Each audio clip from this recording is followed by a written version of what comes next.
अस्सलाम वालेकुम व्यूवर्स, उम्मीद है आप खैरियत से होंगे। अगर आप एंशिएंट कुफिक स्क्रिप्ट सीखना चाहते हैं तो ये वीडियो एंड तक ज़रूर देखिएगा। बिस्मिल्लाहिर्रहमानिर्रहीम। आज हम सीखेंगे एंशिएंट कुफिक स्क्रिप्ट। उसके लिए आपके पास कलम होना चाहिए और कोई भी इंक होनी चाहिए। इंक में जो है मैंने एक स्पंज डिप किया हुआ है ताकि जो मैं कलम के साथ इंक लगाऊं वो एक मुनासिब मिकदार में हो, बहुत ज़्यादा वो फ़्लो ना करे। तो हम स्टार्ट लेते हैं अलिफ से। सबसे पहले हम लिखें, आपने पहले ये 4 लाइनें लगा देनी हैं जिस तरह से हमारे पास इंग्लिश में 4 लाइंस होती हैं। ऊपर में जो है वो स्काई लेटर्स आ जाते हैं, सेंटर में हमारे पास आ जाते हैं ग्रास लेटर्स और नीचे हमारे पास रूट लेटर्स आ जाते हैं। सेम हमारे पास इसी तरह एंशिएंट कुफिक स्क्रिप्ट में भी मैं इसी पैटर्न को फॉलो करती हूँ। तो हम अलिफ लिखते हैं। अलिफ के लिए जो है हम स्काई लेटर वाली लाइन से स्टार्ट लेंगे और यहाँ नीचे तक रूट लेटर वाली लाइन तक हम इसे ले आएंगे। कुछ लोग जो हैं वो अलिफ को ऐसे भी लिखते हैं, 3 लाइंस में लिखते हैं जस्ट। तो आपकी मर्ज़ी है, आपने ऐसे लंबा करके लिखना है या आप इसे 3 लाइंस तक ही लिखते हैं। नेक्स्ट हमारे पास आ जाता है बा। सेम हमने एलोंगेटेड लाइन लगाई, एक हॉरिजेंटल लाइन लगाई और यहाँ से हमने इसका एज जो है उसे एंगुलर रखना है। तो ये हमारे पास बा की शेप आ गई। सेम हमारे पास जो है ता की भी आएगी, सा की भी सेम शेप आएगी। अच्छा, नेक्स्ट हमारे पास आ जाता है, अगर हम ता लिखें, एक दफ़ा आप दोबारा देखें, ये वर्टिकल लाइन है और ये हॉरिजेंटल लाइन। इसे हम यहाँ से एंगुलर रखेंगे और यहाँ से भी, ये हमारे पास आ गई ता की शेप। फिर जीम जो है हम मुरक्कब अल्फाज, मतलब जो हुरूफ में जुड़े हुए होते हैं, उसमें हम जब लिखते हैं तो उसे और शेप से लिखते हैं। उसमें हम यहाँ सीधी लाइन लगा के, यहाँ से हम थोड़ी कर्व्ड लाइन लगा के ऐसे लिखेंगे जीम। जब हम किसी भी लेटर के साथ, किसी भी हर्फ के साथ जीम को जोड़ के लिखेंगे तो हम ऐसे लिखेंगे, सेम बा की तरह। लेकिन बा में जो है ये लाइन सीधी है, जीम में कर्व्ड है। ये अच्छी तरह से कर्व होनी चाहिए, जिस तरह से अभी मैंने दूसरी शेप में ड्रॉ की है, इस तरह से कर्व लाइन और स्ट्रेट लाइन, ये जीम की शेप आ गई। और अगर हम इसे अलग से लिखते हैं तो फिर सेम जिस तरह जीम को लिखा जाता है, यहाँ से हम कर्व कर लेंगे और ये जीम की शेप आ गई। फिर हा खा सेम हो गए। फिर हम नेक्स्ट जाएंगे दाल की तरफ। दाल जो है हमने इसे, आप एक दफ़ा दाल की शेप सीख जाएं, बहुत से हरूफ में आपको आसानी होगी क्योंकि बहुत से हरूफ में दाल की ये शेप यूज़ होने वाली है। यहाँ से अगेन हमने एंगुलर रखे हैं, इसके एजेस जो इसके कॉर्नर हैं उसे हमने एंगुलर रखा। दाल के साथ सेम जाल की भी शेप है, अगेन हम इसी तरह ड्रॉ करेंगे। जैसे हमने दाल को लिखा वैसे हम जाल लिखेंगे। दाल, जाल, डाल तीनों सेम शेप है। फिर उसके बाद रॉ आ जाता है। कुछ लोग जो है वो रॉ को स्ट्रेट लिखते हैं ऐसे करके और यहाँ से निचली लाइन तक ले गए और सेंटर से यहाँ से उभारना ज़रूरी है। ये आप जितनी भी मश्क करेंगे इसकी, उसके साथ साथ आपकी राइटिंग नीट होती जाएगी। और कुछ लोग जो है रॉ को ऐसे टेढ़ा करके लिखते हैं। आपकी मर्ज़ी, आपने जिस शेप को भी फॉलो करना है। सेम जो है हम जा लिखेंगे, ये जा की शेप आ गई। जो निचली लाइन है उसे सेंटर से थोड़ा हम कर्व करेंगे, इससे बहुत खूबसूरती आ जाती है लेटर में। फिर नेक्स्ट हम सीन की तरफ आते हैं। सीन जो है उसे कुछ लोग ऐसे टेढ़ा करके, अगेन जिस तरह रॉ में हुआ, जा में कुछ लोग ऐसे टेढ़ा करके लिखते हैं और सेंटर से ऐसे लाइन, आखिर जो सेंट्रल लाइन है उसके साथ उसे हमने मिला दिया सीन की लाइंस को और यहाँ से जो है नेक्स्ट नून की शेप आ गई। इसमें भी जो है हम यहाँ से थोड़ा बाहर की तरफ निकालेंगे ताकि इसकी शेप खूबसूरत आए। और इसी तरह जो है वो शीन की भी शेप आती है।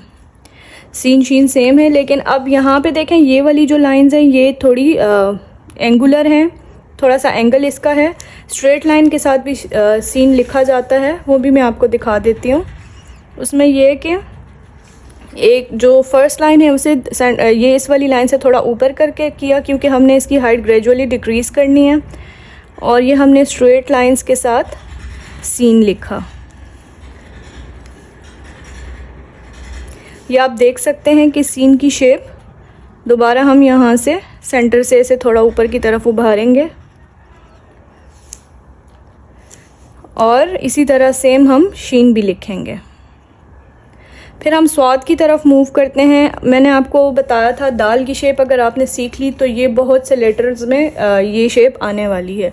तो अभी आप इसमें देखें स्वाद की शेप सेम जिस तरह हमने दाल की शेप बनाई थी, ये किया।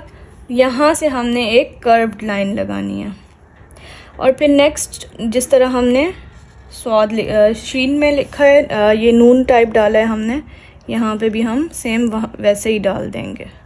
स्वाद सेम है। अगेन एक दफ़ा आप इसकी देख लें शेप। हमने पहले दाल ड्रॉ करना है और यहाँ से कर्व्ड लाइन। ये कर्व्ड लाइन बनाने के बाद हम यहाँ से नून बनाएंगे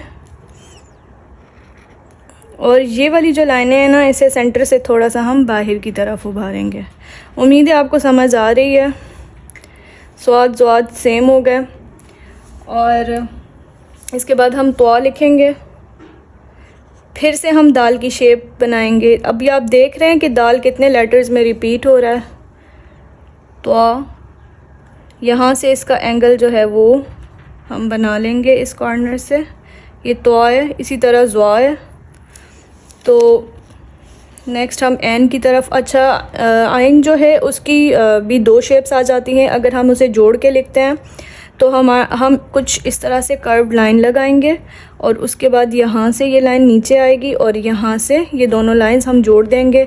अभी आप देखें यहाँ से जो ये वाली लाइन आई है ये बारीक है और ये वाली लाइन चौड़ी है, क्योंकि हमने ब्रश का कलम का एंगल ऐसा रखा हुआ है कि वो यहाँ से बारीक, और यही इसकी खूबसूरती है। अगर आप ब्रश से भी लिखेंगे तो आपने सेम एंगल में रखना है ताकि सेम शेप आए। इसे अगर हम मुरक्कब अल्फाज में किसी लफ्ज़ के साथ जोड़ेंगे तो ये इस तरह से जोड़ा जाएगा।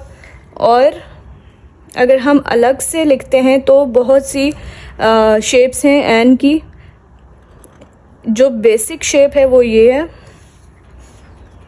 इसमें मैंने ख़ुद से भी कुछ इनोवेशंस की हैं।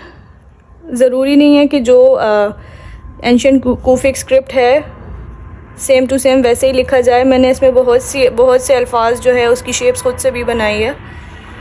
ये आप देखें, ये बेसिक शेप आ जाती है और इसमें कुछ जो है ना वो फ्लोरल टाइप भी आ जाते हैं शेप्स में, ऐसे करके। कुछ लोग ऐसे करके लिखते हैं एन को और कुछ लोग जो है वो मतलब डिपेंड्स ऑन यू। आपको जो शेप पसंद आ गई, जिस शेप पे आपका हाथ सीधा बैठ गया आप वो बना लें, ठीक है। फिर हम नेक्स्ट फ़ा की तरफ मूव करते हैं। अब आप देखें ये वाला जो फ़ा का जो हम पहला जो सिरा बनाएंगे वो भी आपने गौर से देखना है। ये भी शेप बाद में काफ़ी यूज़ होगी। अब फ़ा में स्ट्रेट लाइन लगाई और यहाँ से हमने वापस यहाँ पहली लाइन से जोड़ दिया। अब इसे हम स्ट्रेट लाइन लगाएंगे जिस तरह बा में लगाई थी और ये वाला हम कॉर्नर इसका एंगुलर कर देंगे। है ना आसान। मैं बिगिनर्स को यही सजेस्ट करूँगी, अगर आप कैलीग्राफी सीखना चाहते हैं तो इस स्क्रिप्ट को ज़रूर ट्राई दीजिएगा, क्योंकि ये बहुत आसान है। एक तो इसमें ज़बर ज़ेर नहीं होते हैं, दूसरा ये है कि अगर आप एक दफ़ा सीख जाएं तो आपका हाथ इस पर बैठ जाए तो फिर आपके लिए बहुत आसानी होगी। अब हम नेक्स्ट कॉफ़ की तरफ मूव करते हैं।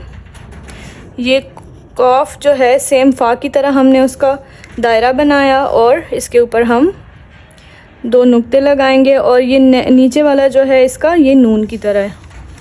फिर इसके बाद हम बारीक काफ लगाएंगे। बारीक काफ में भी सेम दाल की शेप आएगी।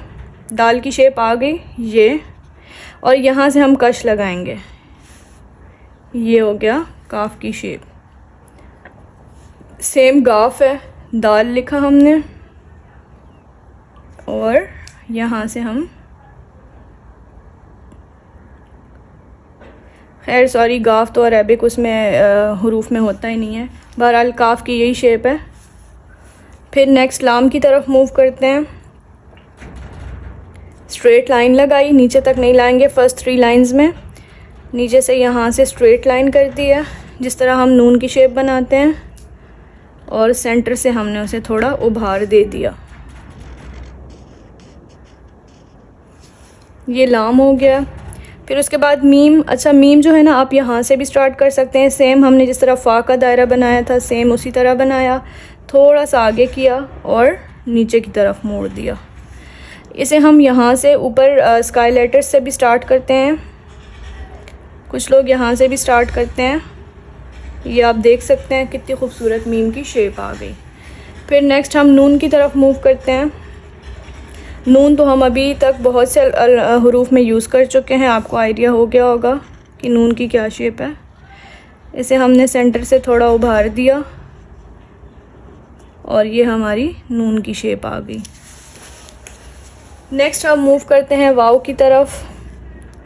सेम जिस तरह हमने फ़ा का दायरा लगाया था उसी तरह हम वाव में सिर्फ यहाँ से स्ट्रेट लाइन नीचे ले आएंगे। फिर हा की दो शेप्स हैं। आप इस तरह से स्क्वायर फॉर्म में भी लिख सकते हैं और आप फ़ा की तरह भी लिख सकते हैं।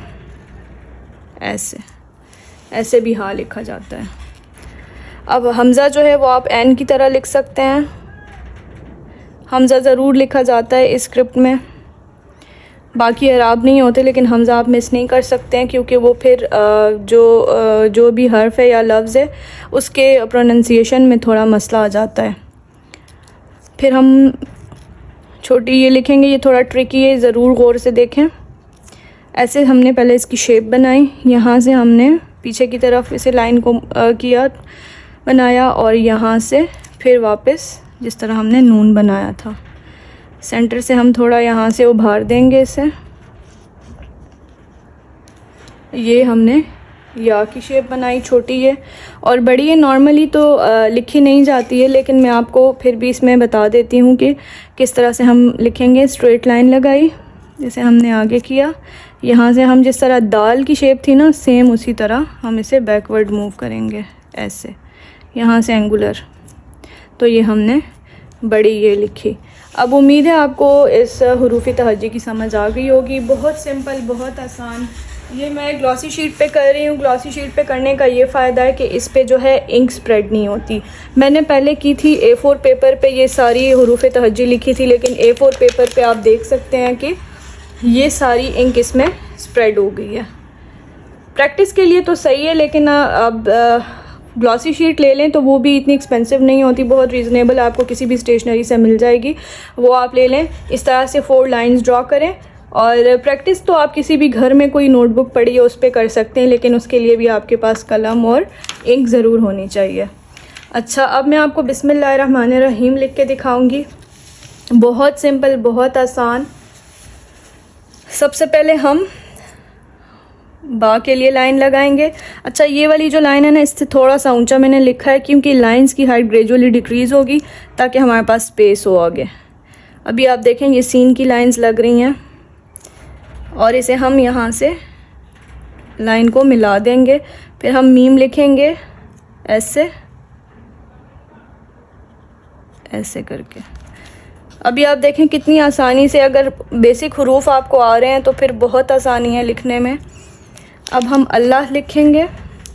उसी तरह से हमने अलिफ लिखा 4 लाइनों में, आप 3 में भी लिख सकते हैं। और फिर अल्लाह में भी इस लाइन से थोड़ा सा ऊपर से हम शुरू करेंगे क्योंकि लाम में जो है लाइनें उसमें भी हमने हाइट ग्रेजुअली डिक्रीज़ की है। यहाँ से जोड़ा और यहाँ से हम हा लिखेंगे।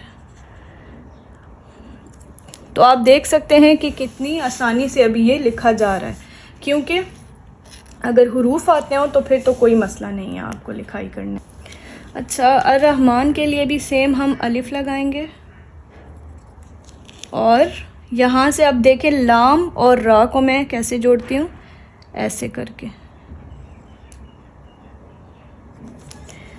अर्रहमान और हा, जिस तरह मैंने जीम आपको सिखाया था बिल्कुल इसी तरह से हम हा लिखेंगे। यहाँ पे रहमान में ये एंगुलर लाइन लगाई, मीम लिखा और आगे से हम इसके साथ नून को जोड़ देंगे ऐसे।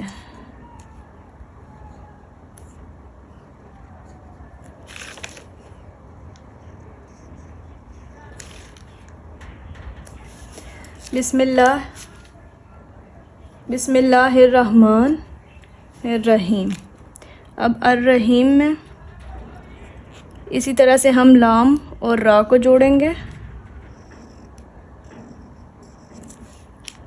और सेम हा लिखेंगे जैसे हमने अर्रहमान में लिखा है, और यहाँ पे हम ये के लिए स्पेस बनाएंगे, फिर सेम मीम जिस तरह हमने लिखा था, और यहाँ से कर्व नीचे आ जाएगा। तो ये हमने बिस्मिल्लाहिर्रहमानिर्रहीम लिखा। कितनी आसानी से लिखा गया है और कितना खूबसूरत ये लग रहा है। मेरी तो फेवरेट है ये लिखाई कूफिक स्क्रिप्ट, और इसीलिए मैंने सोचा कि काफ़ी सारे लोगों की रिक्वेस्ट भी आई थी कि आप इस पे ट्यूटोरियल ज़रूर दें, क्योंकि मैंने सजेस्ट किया था कि कोई सीखना चाहते हैं तो इस स्क्रिप्ट से स्टार्ट लें। तो आप देखें कितनी आसानी से मैंने बिस्मिल्लाहिर्रहमानिर्रहीम लिखा। तो अगर आपको ये हुरूफ तहज्जी आ गए, फिर आप कोई भी आप आयत आराम से लिख लेंगे। तो उम्मीद है कि आपको इसकी अच्छे से समझ आ गई होगी। फिर भी आपको कोई इससे रिलेटेड क्वेश्चंस हों तो आप कमेंट सेक्शन में ज़रूर पूछें, मैं आपको गाइड कर दूँगी। Thanks for watching my video, keep supporting. अल्लाह हाफिज़।